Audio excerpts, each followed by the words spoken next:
할렐루야. 오늘 새벽 예배에 참여하신 여러분을 주님의 이름으로 축복합니다. 오늘 함께 보실 말씀은 시편 117편 1절로 2절입니다. 봉독하겠습니다. 너희 모든 나라들아 여호와를 찬양하며 너희 모든 백성들아 그를 찬송할지어다. 우리에게 향하신 여호와의 인자하심이 크시고 여호와의 진실하심이 영원함이로다. 할렐루야. 아멘. 오늘 본문 말씀을 중심으로 해서 찬양하며 찬송하라 라는 제목으로 하나님의 말씀을 함께 묵상하고자 합니다. 성도의 예수 믿는 목표와 본분이 무엇입니까? 이 질문에 답을 하려면 성도란 어떤 존재인지를 먼저 알아야 할 것 같습니다. 성도는 원어로 하기오스라고 하는데 우리말로는 거룩한 사람이라는 의미를 가지고 있습니다. 자, 성도를 거룩한 사람, 이렇게 정리해 놓고 보니 나 자신은 어떻습니까? 사람이 아무리 힘써도 성경의 규범을 다 준행하기 어렵지 않습니까? 내 생각이나 행동에 어긋난 부분이 있단 말입니다. 그러니 거룩이라는 단어를 생각하면은 사람마다 부끄러운 부분이 있으니 성도라고 불리우기엔 민망하지 않은가 하는 결론에 이를 수 있습니다. 로마 카톨릭 교회에 보면은 성현 칭호를 받은 사람들이 있습니다. 일반 그리스도인과 달리 특별히 거룩하다 해서 이름 앞에 성자를 붙입니다. 성 어거스틴, 성 토마스 아퀴나스, 성 테레사 수녀 등등. 물론 하나의 문화랄 수 있겠지만 잘못하면 영적, 인격적으로 어느 수준에 올라야만 거룩이라는 단어를 붙일 수 있는 것으로 오해할 여지가 있습니다. 그러나 성도의 의미는 이런 식으로 이해하면 곤란합니다. 성전을 왜 성전이라고 합니까? 건축에 들어간 벽돌이나 시멘트나 그 안에 집기가 다 거룩한 것들만 가져다 써서 성전이 아닙니다. 하나님께 예배드릴 장소로 하나님께 드려졌기에 성전인 것입니다. 교회에서 쓰이는 여러 가지 성물들, 강대상, 의자, 마이크 이런 것들이 왜 거룩한 성물로 취급됩니까? 성전에서 하나님을 위해 사용하도록 드려진 것이기에 성물입니다. 성도도 마찬가지입니다. 예전엔 내가 나의 주인이었으나 지금은 하나님께 속하였으니 거룩하다라는 의미입니다. 요한복음 15장 19절은 이렇게 말씀합니다. 너희는 세상에 속한 자가 아니요 도리어 세상에서 나의 택함을 입은 자. 예수님께서 이렇게 말씀하신 겁니다. 주님이 택하셨기에 거룩하고 그래서 우리는 성도입니다. 자, 그러면은 하나님께서 택하신 이 성도의 본분은 무엇일까요? 당연히 하나님께서 부르신 목적대로 삶을 사는 것이 본분일 겁니다. 이스라엘이 하나님의 선택을 받았습니다. 하나님이 이스라엘을 선택하신 목적이 무엇입니까? 출애굽기 19장 5절은 이렇게 말씀합니다. 세계가 다 내게 속하였나니 너희가 내 말을 잘 듣고 내 언약을 지키면 너희는 모든 민족 중에서 내 소유가 되겠고 너희가 내게 대하여 제사장 나라가 되며 거룩한 백성이 되리라. 모든 세계가 다 하나님 앞에 서는 것, 이것이 하나님의 원대한 비전입니다. 그것을 위해서 주님께서는 이스라엘을 부르셨던 것이지요. 오늘 본문 1절이 이렇게 말씀합니다. 너희 모든 나라들아 여호와를 찬양하며 너희 모든 백성들아 그를 찬송할지어다. 여러분, 시편 기자의 비전이 보이십니까? 아니, 이 비전은 본래 하나님의 비전이었죠.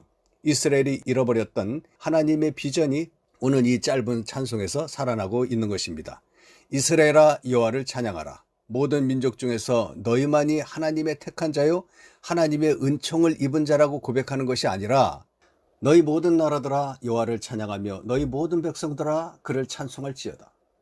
나의 하나님이 세상 모든 나라의 하나님이 되셔서 모든 백성의 찬양을 받으시기를 기원하는 것입니다. 이 찬양이 나로부터 시작하여 모든 사람에게로 확장하여 가도록 하는 것이 하나님 나라를 위해서 우리가 해야 할 일이란 사실입니다. 하나님께서는 당신의 비전을 이스라엘로 그리고 이스라엘에서 교회로 넓혀 가십니다. 신약의 사도를 거쳐서 구원받은 성도들의 입술에서 시작된 이 작은 찬송 소리가 예루살렘으로, 온 유대로, 사마리아로, 더 나아가서 소아시아의 7교회로, 마게도냐와 아가야에 흩어진 여러 교회로, 그리고 오늘 우리에게까지 이어져 왔습니다. 하나님의 꿈이 나의 비전이 되고 예수님의 성품이 나의 인격이 되고 성령님의 권능이 나의 능력이 되길 원한다라고 하는 찬양처럼 그 당시 시인이 바라보았던 그 비전을 오늘 우리가 함께 마음에 품고 모든 세계가 그리고 모든 민족이 하나님을 찬양할 그날을 바라보고 있는 것입니다. 찬송은 참으로 놀라운 능력을 가지고 있습니다. 찬송은 하나님을 향하여 닫힌 문을 열게 하는 그와 같은 능력이 있습니다. 시편 100편 4절에 보면 감사함으로 그 문에 들어가며 찬송함으로 그 궁정에 들어가서 그에게 감사하며 그 이름을 송축할지어다 라는 찬양이 있습니다.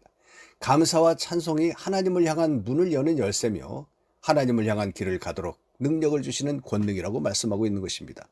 이것을 달리 해석하면 어쩌면 찬송이 나를 하나님께 인도한다기보다는 그 찬송의 자리에 하나님께서 임하시고 하나님의 세계가 열린다라고 하는 이 표현이 더 정확할지도 모르겠습니다. 바울과 실라가 빌립보 감옥에 갇혀 있습니다. 손과 발엔 착고를 채워 움직이기도 어렵게 해놓았습니다.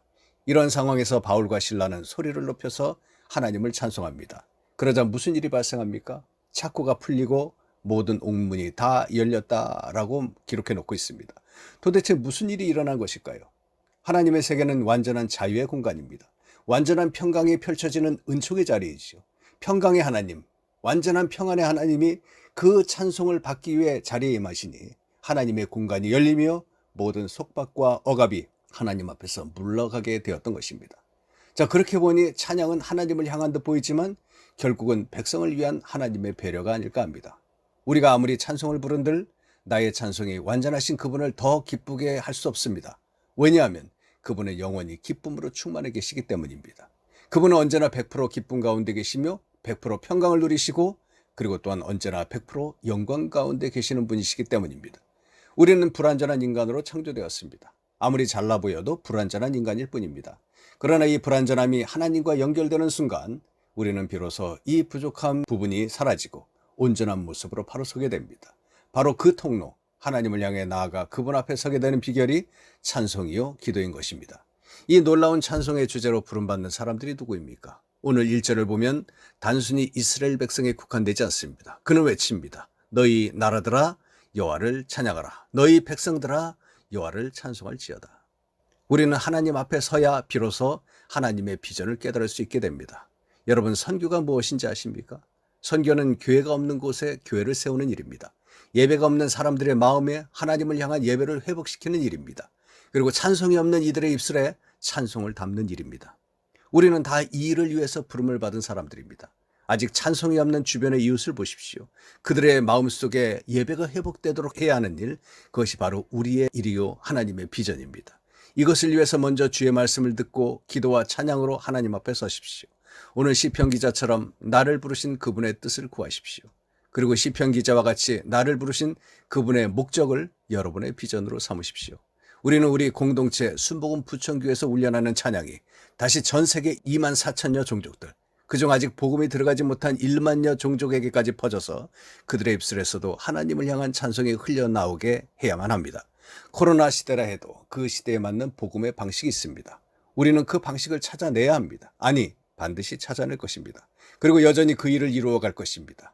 이 위대한 도전에 함께 동참하시는 모든 성도님들 되시기를 주님의 이름으로 축원합니다.